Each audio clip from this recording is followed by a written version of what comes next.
Hey guys, so I decided to make a video series dedicated to the 12 principles of animation, as described by the legendary animators Frank Thomas and Ollie Johnston. So the first principle is squash and stretch. This is the principle that animated objects will get longer or flatter to emphasize their speed, momentum, weight, and mass. Here's a bouncing ball that has squash and stretch.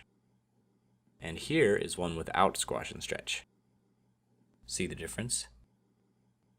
The amount that an object squashes and stretches says something about its mass.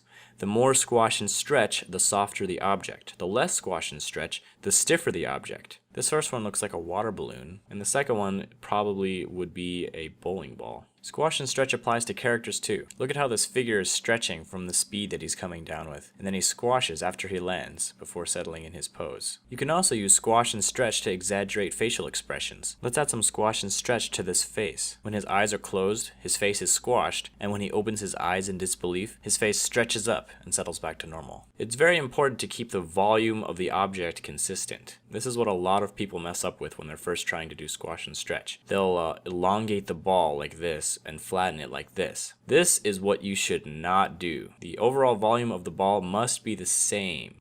So as the ball gets longer, it also gets narrower.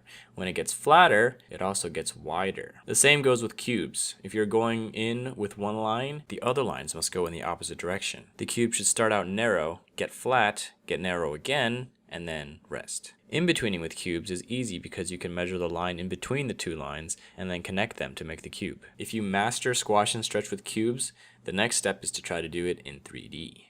Another important note is that the ball does not have to be stretching the entire time that it's falling. When it's just starting to fall, it should have its normal shape for the most part.